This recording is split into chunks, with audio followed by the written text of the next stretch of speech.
humans have to use words in our daily lives in order to communicate with others and to say what we desire or need. But in communicating with other people, how do we use the words we are trying to say?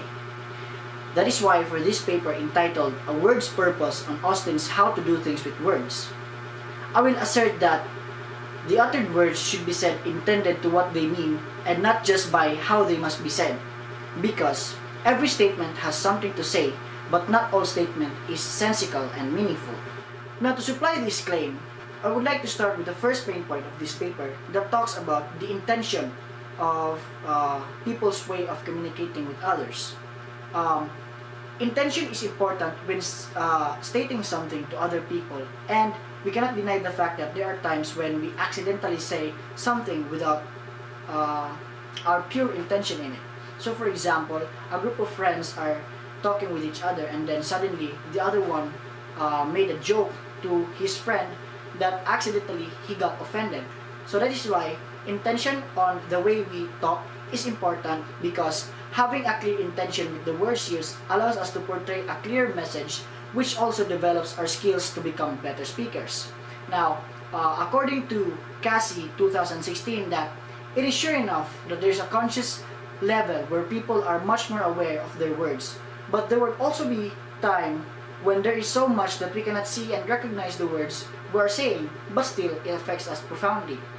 Now, this main point is objected by Golek 2009, that according to Derrida, he opposed the idea of Austin and said that he is only paying attention to communicative success and not on the communicative breakdowns, because yes, it is true that intention and the way we say our words to other people is important so that they can understand us very well, but Derrida stated that Austin failed to deal the communicative breakdowns as to why people should say such words before actually saying it that results to the communicative success.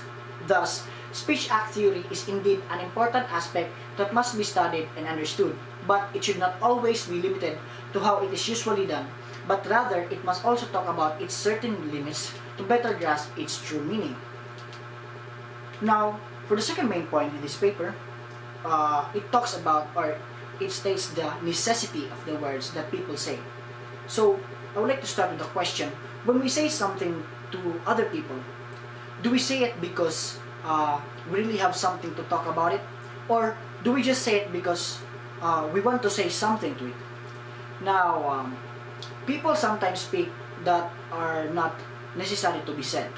For example, when a teacher talks about or talks to his students regarding the discussion, if they have understood it or not, then the common scenario will be that the students will answer us, yes ma'am, sir, I have understood the question, I mean the discussion. But if the teacher analyze it very well, there are some of the students that did not understand the discussion because of some errors, maybe they are not listening.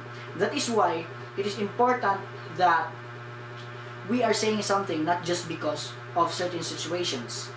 According to Nolan Grant 2009, Austin argues that performative utterances exist and that this utterance is always part of in doing so an action.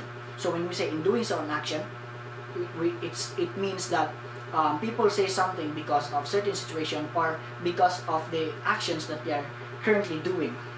This common notion is objected by Charles according to Nolan Grant 2009, that he argues that the set of implied rules defines the language that is linked to the system that defines human institution. Thus, one of the criteria for distinguishing the meaning of the statement is the use of the certain words and the circumstances or events. Now, Charles argues that the rules of Austin which he implied himself must not be further stated because it is an obvious criterion. And lastly, for the last point of this paper, it talks about the linguistic convention that an individual belongs. The last point talks about people's adaptation to how their community uses certain words to state the specific term, and this is called their linguistic convention.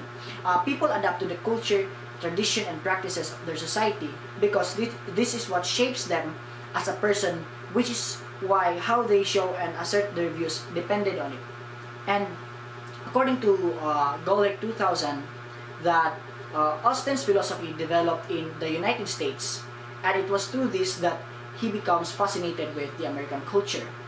Now, the reason why Austin was able to develop the book entitled, or his book entitled, How to Do Things with Words, is basically from the influence of other societies and communities that he was able to interact with.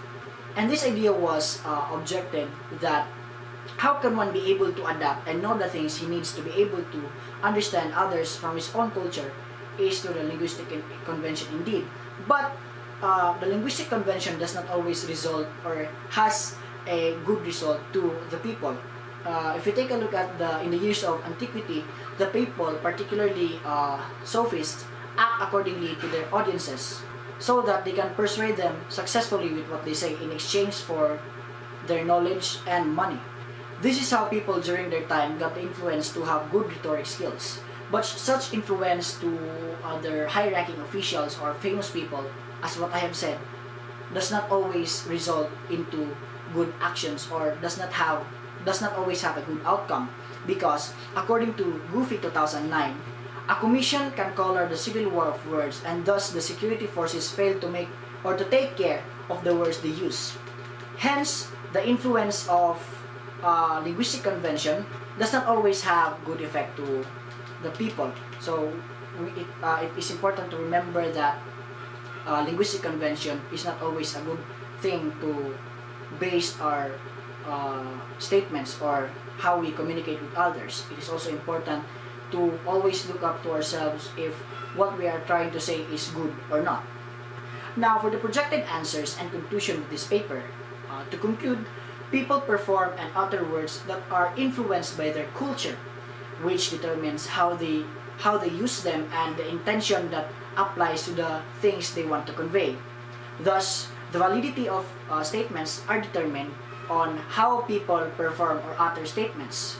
Now, our statements that we say to others must always convey what we ought to say, not just simply because we need to say something in a certain situations, but it is important for us to remember that even though some of the criteria here is an obvious criterion, it is important to remember that intention and necessity is very important when we say something to other people, because it shows what is our true purpose or the word's purpose in our statements.